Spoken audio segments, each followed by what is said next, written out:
down the hammer and pick up the pencil. You're about to listen to the Savvy Radio Show. Learn from real-life real estate investors, experience revealed with the Savvy Landlord as your host. What up? This is your boy, VanCauwenbergh. I'm back. You tuned in to what?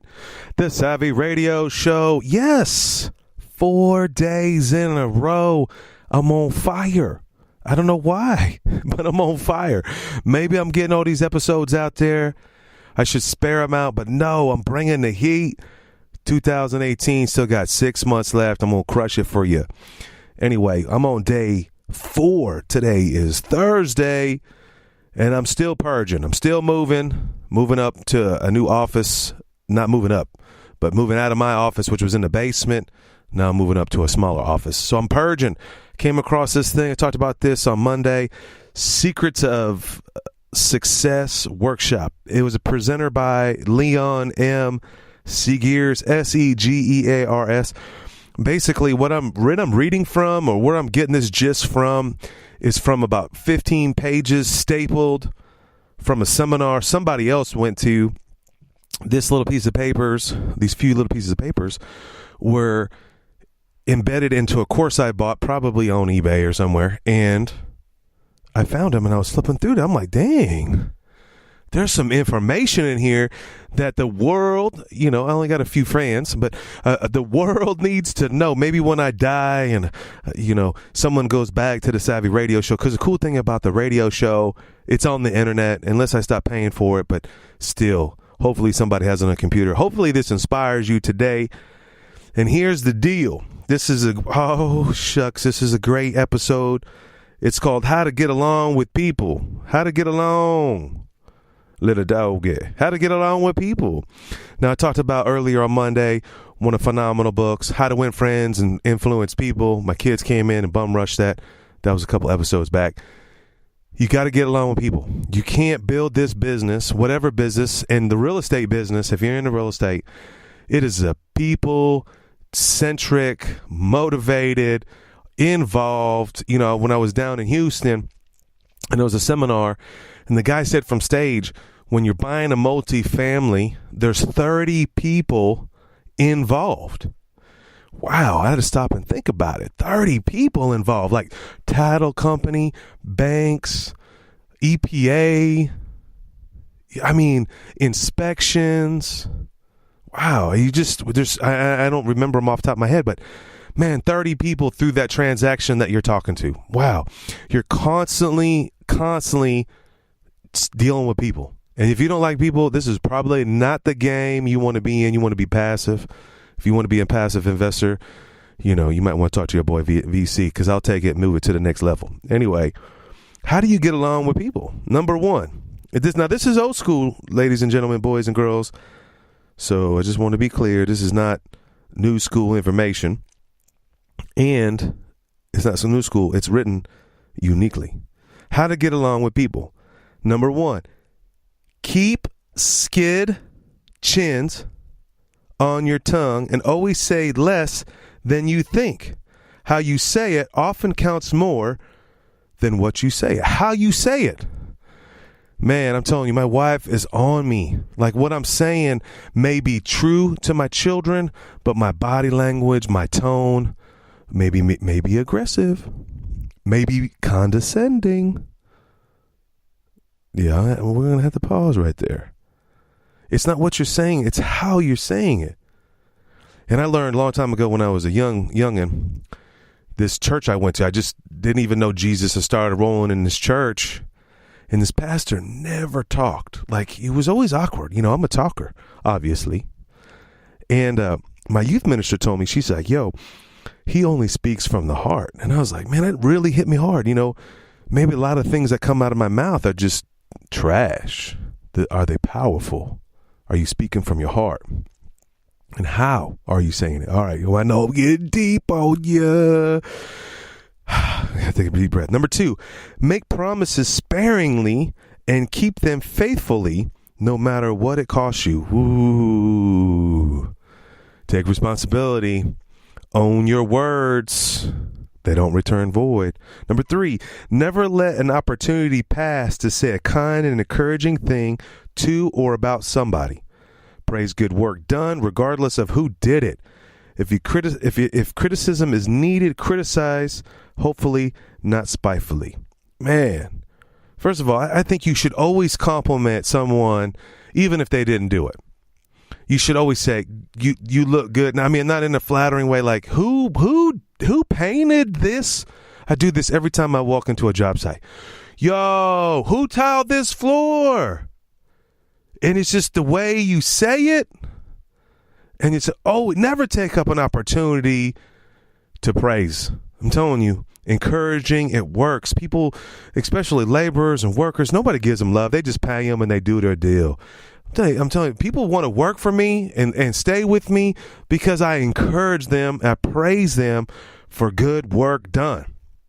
And then when they do booty work, I'm not so forthright. They know that I'm not happy because it's just obvious because they know my personality. Number 4, be interested in others, interested in their pursuits, their welfare, their homes, their family. Let everyone you meet, however humble, feel that you or him are the most important thing at that moment. All right. Be interested in other people. Like I think another key here is, when I start trying to help somebody, I'm just interested. And I'm also fascinated. How do they get where they've gotten? Is it positive or negative? But where are they in the chain? And I'm interested in what they're saying. Get interested with people. Fall in love with people. Number 5, be cheerful. Keep the corners of your mouth turned up. I mean, I'm serious. I'm psycho about this. I look at people's faces, especially when you're older. Is it a frown? I was one of those roughneck kids in the street. I thought I was hard. You cool if you hard. You got the chip on your shoulder. You always got the mad mug. If you don't know what the mad mug is, Google it up. That's just like I'm a hood. You got that tight. Yeah. You can't hurt me. This is whack. Be cheerful, man. Make people smile. I remember when I first came to Oklahoma, and I was at the mall, and I was just smiling at people because I'm alive, and people would smile back. It's pretty simple. Hide your pains and your worries and your disappointments under your smile. Laugh at all good stories and learn to tell stories. Learn to tell stories. People want to know about you. They're interested in, but tell stories about them. 6, preserve an open mind on all debatable questions. Man, this is tough. This is where your pride's got to. I even see this on my son's soccer team. Just the other day, some people were just saying trash about the Thunder. Like I always wonder. I'm like, dude, do you even play basketball? Do you even know what it's like to be on a team? And they did blank, blank, blank, did blank, blank, blank. I'm like, no, they're professional. Preserve an open mind on debatable. I don't say nothing. Discuss, but not argue. It's a mark of superior minds to disagree, yet be friendly about it. I may not agree with you, but I ain't going to chastise you. In the back of my mind, I'm like, okay, that's your opinion. And I'm going to reserve an open mind. And if you're going to bring something to the table, it's even better. I'm going to be open-minded about it, but I'm not going to shoot it down and be weird about it. Number 7, let your virtues speak for themselves and refuse to talk of another's vices. Make it a rule to say nothing of good unless it's something good. Make it a rule to say nothing of another unless it's something good. We all gossip. It's easy. It makes us feel good. I'm telling you, don't do it. It's a struggle for me. I know it's a struggle for you. I get tied into it sometimes. Well, did you see? And I got to catch myself. But man, you want to get along with people. And when someone always starts talking about someone else, I always wonder. This is always what comes to my mind. And hopefully this goes in your mind. What are they saying about me? If dude's going to dog them, then he's going to dog me too. And I always keep my ear up for that.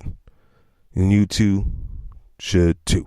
8, Be careful of another's feelings. Now, man, this just happened to me the other day. Thank God I got some good people in my life.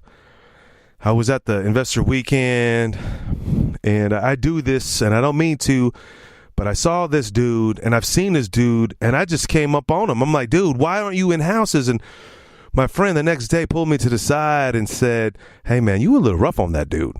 And I was like, I was? He's like, yeah, man, you were a little tough on him. And I was like, man, I felt bad for a minute. For real. I felt like, wow. And I don't know, I mean, I got a weird personality, it's abrupt. I'm just trying, my motive, I'm like, I gained nothing.